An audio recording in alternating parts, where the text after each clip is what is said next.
Greetings. Welcome to Augmedix Incorporated's 2022 fourth quarter earnings conference call. At this time, all participants will be in listen-only mode. A question-and-answer session will follow the formal presentation. If anyone should require operator assistance during the conference, please press star zero from your telephone keypad. Please note this conference is being recorded. At this time, I'll now turn the conference over to Matt Chesler from Investor Relations. Matt, you may now begin. Thank you, and thank you all for participating in today's call. Joining me are Manny Krakaris, Chief Executive Officer, and Paul Ginocchio, Chief Financial Officer. Earlier this morning, Augmedix released financial results for the quarter ended December 31st, 2022. A copy of the press release is available on the company's website. Before we begin, I'd like to remind you that management will make statements during this call that include forward-looking statements within the meaning of the federal securities laws, which are made pursuant to the safe harbor provisions of the Private Securities Litigation Reform Act of 1995. Any statements contained in this call that relate to expectations or predictions of future events, results, or performance are forward-looking statements. These forward-looking statements are based upon current estimates and various assumptions and involve material risks and uncertainties that could cause actual results or events to materially differ from those anticipated or implied by these forward-looking statements. Accordingly, you should not place undue reliance on these statements. For a list and description of the risks and uncertainties associated with our business, please refer to the risk factors and management's discussion and analysis of financial condition and results of operations in our most recent Form 10-K and Form 10-Q filed with the Securities and Exchange Commission, and similar disclosures in subsequent reports filed with the SEC. Also, during our call today, we may discuss non-GAAP financial measures, which adjust our GAAP results to eliminate the impact of certain items. You will find additional information regarding these non-GAAP financial measures and a reconciliation of these non-GAAP to GAAP measures in today's press release. This conference call contains time-sensitive information and is accurate only as of the live broadcast today, March 27th, 2023. Augmedix disclaims any intention or obligation, except as required by law, to update or revise any financial projections or forward-looking statements, whether because of new information, future events, or otherwise. And with that, I'll turn the call over to Manny. Thank you, Matt. Good morning, everyone, and thank you for joining us. I'd also like to welcome Matt Chesler of FNKIR to the Augmedix team. Great to have you with us. Q4 2022 was another strong quarter for Augmedix, as the momentum we saw building in the second and third quarters continued and accelerated in the fourth quarter. We finished a great year of bookings and revenue growth with our best ever fourth quarter bookings performance. We materially expanded our footprint with 2 existing enterprises and experienced continued traction with our other enterprise accounts. One enterprise substantially increased the number of physicians who use our products, and we now service more than a third of all of its physicians due to the strong ROI we deliver. In recognition of the positive impact Augmedix products have had on clinician recruitment, retention, and productivity, another major account has leaned in and adopted a policy to provide Augmedix to all its partner physicians. As a result, Augmedix will grow to serve approximately 20% of its total affiliated physician network. We won a new region of an existing enterprise and added a large cohort of doctors as part of that customer's initiative to reduce physician burnout. And importantly, top 10 health system we won in early 2022 expanded with us in the emergency department, deepening our relationship with that customer and furthering our penetration of the emergency department market segment. Total revenue for the fourth quarter was $8.8 million, representing a 33% year-over-year growth rate, and we exited 2022 with $35 million in annual recurring revenue. The pace of our progress hasn't slowed down in 2023. We signed our largest ever cohort in March and have realized the best ever first quarter bookings. There is a tremendous market opportunity in front of us, and to maintain our momentum, the Augmedix team is executing across our strategic priorities to drive enterprise customer expansion, differentiating our AI-driven core platform and flexible product solutions, and intelligently scaling our business model. We are developing the broadest product portfolio in the medical documentation space so we can meet the needs of most clinicians regardless of care setting or workflow. Our SaaS product, Augmedix Go, will directly target the largest segment of the U.S. clinician market, the approximately 50% of U.S. doctors that historically have used dictation to produce medical notes. Augmedix Go is intended to be easier to use and generate greater time savings for clinicians than legacy dictation tools.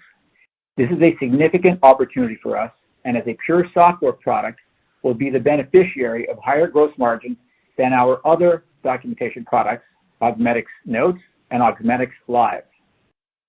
In addition to being easier to use and saving physicians more time than dictation tools, Augmedix Go has the added benefit of capturing and structuring patient visit data according to the specific requirements of health systems.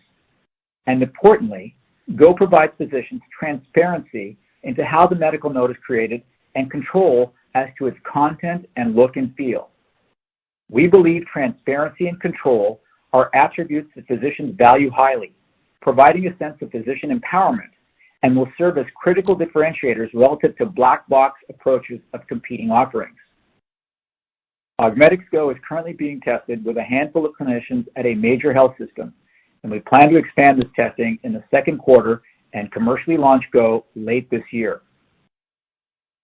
Augmedix Go represents the latest in our continuing effort to effectuate behavioral change at the point of care at scale so that we can help increase patient access, improve patient outcomes, and bend the cost curve across the healthcare industry. Large language models, or LLMs, such as ChatGPT, are dominating the popular press today. LLMs are indeed impressive models that can have a significant impact on automating parts of the medical note. In fact, LLMs are already incorporated in our tech stack and are used in conjunction with our other NLP models and structured data sets to generate medical notes. LLMs are particularly useful in providing rapid summaries and context from transcripts. However, use of LLMs alone today cannot produce medical notes that meet the accuracy standards or data structure requirements of our industry. A summary of the physician-patient encounter in the same sequence that the conversation unfolds, and which contains some of the inconsistencies that invariably crop up in such conversations, is not what the industry wants or needs.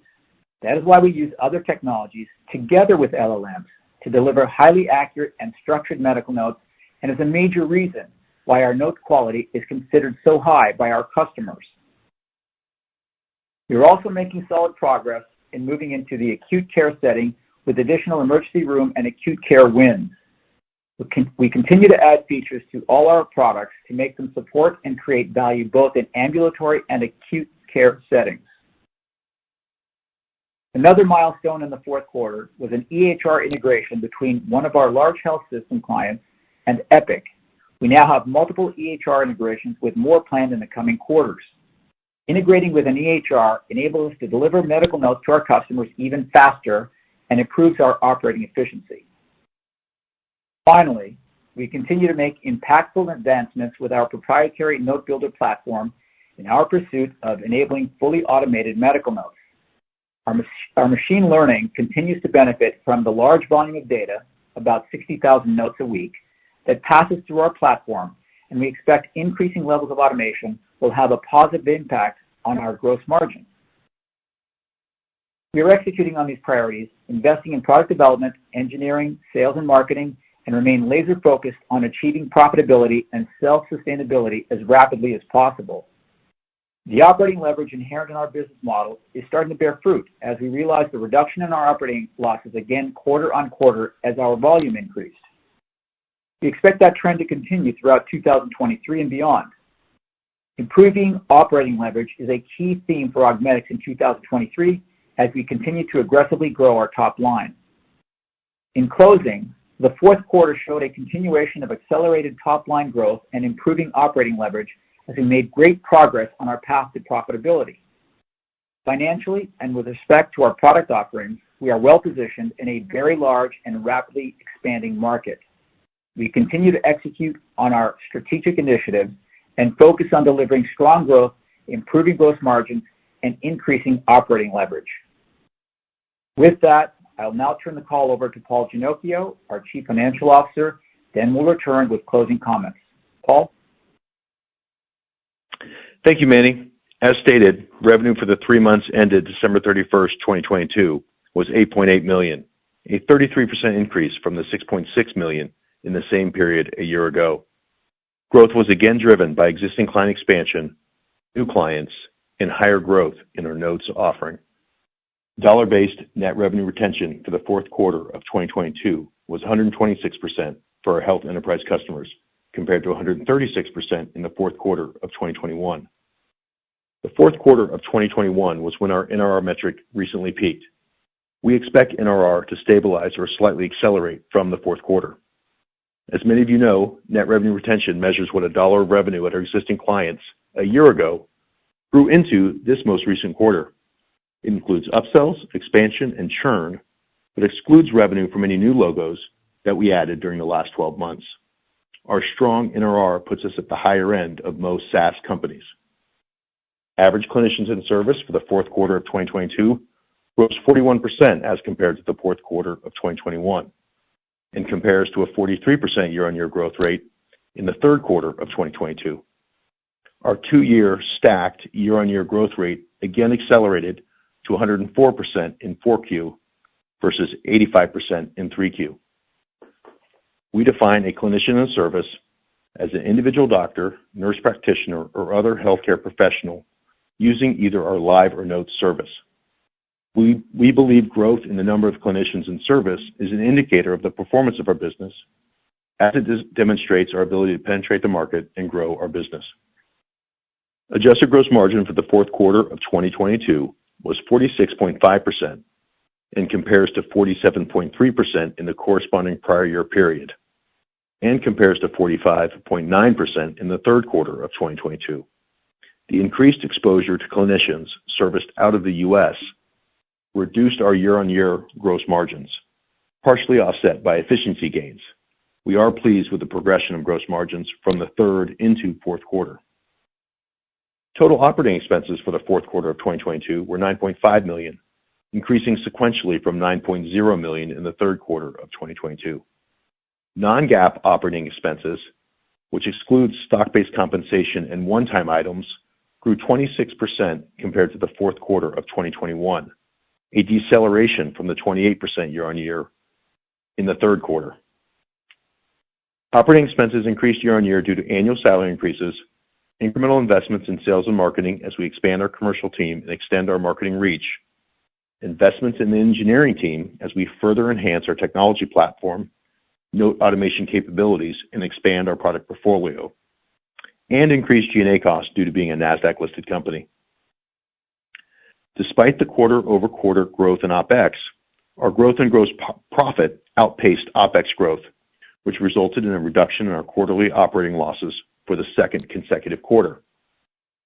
Adjusted EBITDA, calculated by adding back depreciation, amortization, taxes, interest, one-time items, and stock-based compensation to net loss, was a loss of $4.2 million in the fourth quarter of 2022, compared to a loss of $3.7 million in the fourth quarter of 2021. While our adjusted EBITDA losses increased, our adjusted EBITDA margin improved by approximately 800 basis points year-on-year. Importantly, over the last 2 quarters, we have reduced our adjusted EBITDA operating losses by 20%, or $1.1 million, from $5.3 million in the second quarter of 2022 to $4.2 million in the fourth quarter. Looking at the progress over the last 2 quarters, our path and trajectory to cash flow break even should be much clearer. Now turning to an overview of full year results. Revenue for the full year 2022 was $30.9 million, an increase of 40% from $22.2 million last year.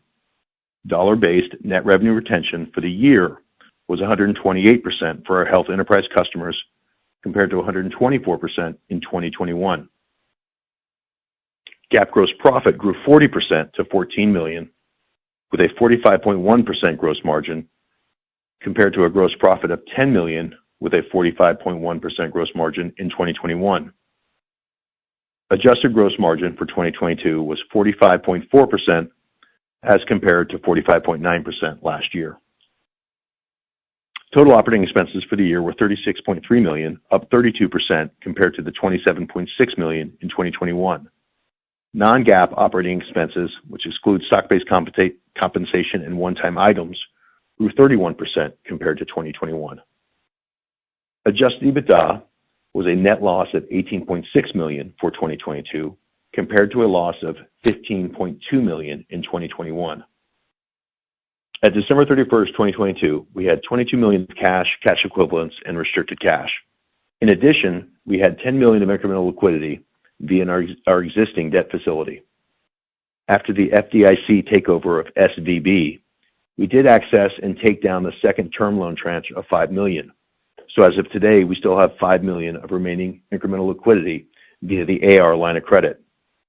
As we achieve the $35 million ARR performance metric in our debt facility, our interest-only period on our debt has been extended from July 2023 to January 2024, providing us with incremental operating runway.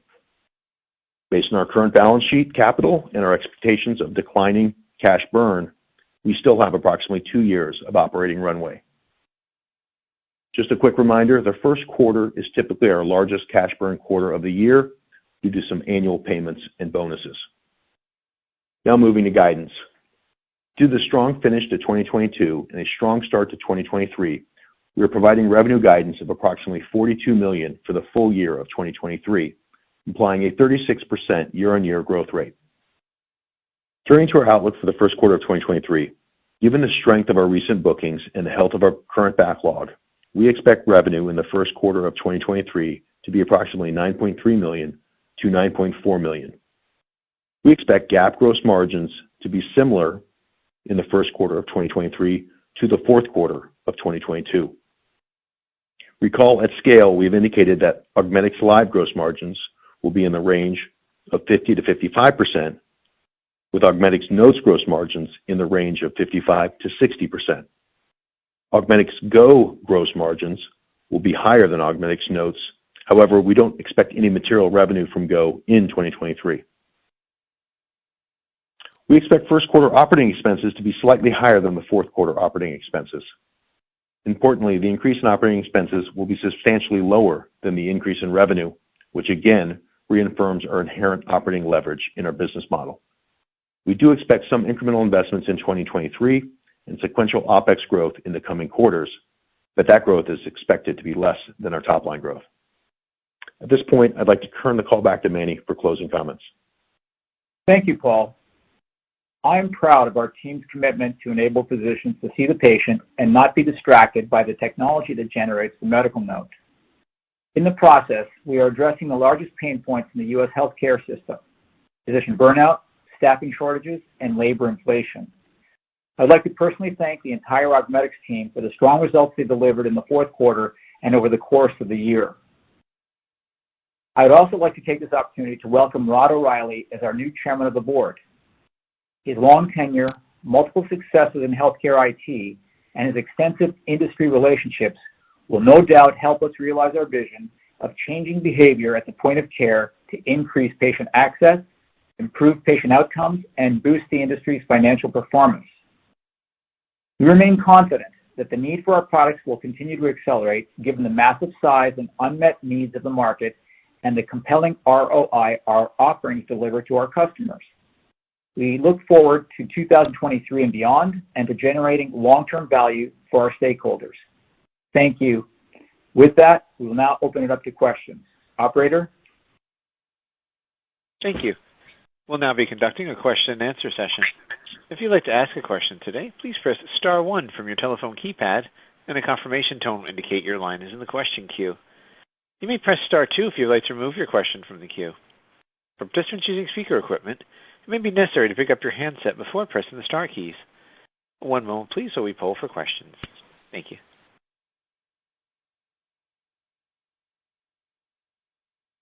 Thank you. And our first question is from the line of Ryan Daniels with William Blair. Please proceed with your questions. Yeah, good morning. This is Jared Hassan for Ryan, and thanks for taking our questions, and congrats on all of the sales momentum. Just one on the guidance, in terms of the comfort level there, how much of that $42 million outlook is visible to you today in terms of I guess, what is under contract versus what would reflect new sales that you're hoping to close this year. Really just trying to get a sense of, any kind of key variables we should think about that could drive actual performance in year sort of above or below that outlook. Paul, you want to take that? Hey, Jared. Yes, sure, Manny, no problem. Hey, Jared, thanks for the question. So, we exited the year at $35 million of ARR. We had a very strong backlog entering the year. So, that backlog plus the exit ARR of 22 gave us really good visibility into that 42 million. You can see what our first quarter revenue guidance looks like and sort of the incremental progression of ARR added Q on Q, and we feel good about that, achieving that 42 million. Okay, perfect. And then I guess just as a follow-up here, Manny, you talked a little bit about some of the large client expansions in recent quarters. I'm curious, has any of that momentum been driven by data sharing, where you're able to really help health systems identify which doctors could benefit the most from your solution? I guess just any color more broadly around what you think is really driving the success in terms of client expansion. A great question, Jared. So it definitely has the data-driven approach that we use with many of our big enterprise customers definitely has an impact on the expansion experience after we've done an initial cohort or two with those enterprises. I think there's other secular issues that are stimulating demand, and in particular demand for our services. Demand in general is being driven, as you probably know, by doctor burnout, staffing shortages, labor inflation, but choosing us in particular to grow is predicated, I think, on the high ROI that we're able to deliver to those enterprises. And by incorporating a data-driven approach, it's pretty easy for those enterprises to see the impact we're having on their financial performance. Okay, perfect. We'll leave it there and hop back in the queue, but congrats again on all the success. Thank you, Jared. The next question comes from the line of Neil Chatterjee with B. Riley Securities. Please proceed with your questions. Good morning, and thanks for taking the questions. Maybe just first off, just curious how the beta testing and any feedback is going so far with the preparation for the Augmedix Go launch later this year, and how you envision that being kind of the foundation for your enterprise platform. Hey Neil, it's Manny. Good question. So it is beta testing. So the point of this is to get as much feedback as possible from users to make sure that when we commercially launch the service, the product, that it will satisfy the needs of the target market that we're going after. So far, the feedback's been good, but it's still early days, so I don't want to commit to the nature of that feedback, other than it's been productive. And we're making changes and improvements to the product as we get that feedback, which is what you'd expect. And our timetable is still exactly what we indicated earlier. We will go to extended beta testing in the next quarter with another enterprise as well, and more deeply with this one particular enterprise that we're testing today. And all indications are that we will be launching the product commercially towards the end of the year. Great. Thanks for that update. And then you did mention the one example earlier. Just curious if you just talk a little bit more about the opportunity of expanding more into the ERs. Sure. So we went into the ER a while ago at a West Coast facility, just to kind of cut our teeth on that, because the workflows, as you can imagine, are very different from the ambulatory or clinical care setting. And that helped us kind of figure out how to deal with those challenging workflows, because the workflow is not linear as it is in the ambulatory setting. And we figured that out and decided to market it more aggressively, and that effort is beginning to pay off. And it's not just with a regional hospital on the West Coast. This is with some major healthcare enterprises. So we're really excited about that opportunity. And it's not very well represented, as you probably know, in the virtual documentation space because it's so hard to do. But we feel we've cracked that nut, and looking forward to greater expansions within that segment. Great. That's it for me. I'll jump back in the queue. Thank you. To ask a question today, you may press star one. The next question is from the line of Alan Klee with Maxim. Please proceed with your questions. Good morning. Two questions. One, just the run rate on operating expenses is what we've been seeing year over year for the third and fourth quarters. Is that kind of what you're kind of targeting going forward? And then second, on the Go offering, the feedback you get from doctors of basically what would make them switch to what you have versus dictaphone? If you could dig into that a little more. Thank you. Hey, Alan, it's Paul. I'll take that first question. I think as you look at year-on-year OpEx growth as we get into 2023, it will not be at the same levels of growth year-on-year that we saw in the third or fourth quarter of 2022. We expect a more moderate growth rate. Hope that's we're not going to give any more specific currently, but you should expect a deceleration in year-on-year growth. Just before we move on to Mandy's question around the relative benefits of our products versus dictation, I just want to call out that the 1,300 clinicians in service we commented on at the year end, that was a point estimate of the number of clinicians in service at the end of the year. The 1,246 is the average for the fourth quarter. So there are two different metrics. I just want to make sure everybody's aware of that. We don't typically give point estimates of clinicians in service, but we did at year end. Thank you. Yeah, Alan, to answer your second question, the objective criteria that we use to evaluate the value proposition for Go are, one, the ease of use, the amount of savings in time for physicians. It's really important that the product is capable of saving more time in preparing a medical note than a dictation solution. And second, it has to be a lot easier to use. With dictation, there's a lot of work that has to be done beyond just dictating the commentary that you need or want to see in the medical note. There's a lot of navigational steps that have to be taken by the physician to place specific content in specific fields within the EHR, and that is obviated by our product. There's a couple of intangible criteria as well that we think are really important. One is transparency, which I talked about in our comments. We will expose to physicians how the medical note is built.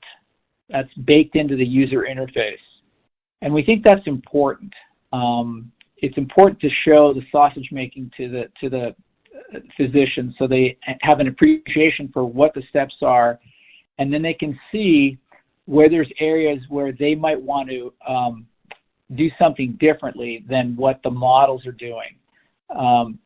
And that leads to the second intangible point, which is empowerment. They have the ability to control the look and feel and specific content that they want to see in that medical note without a lot of effort. And that's the elegance of that particular product. And I think it's our view that many physicians value that control and transparency. They go beyond the more objective metrics that we look at.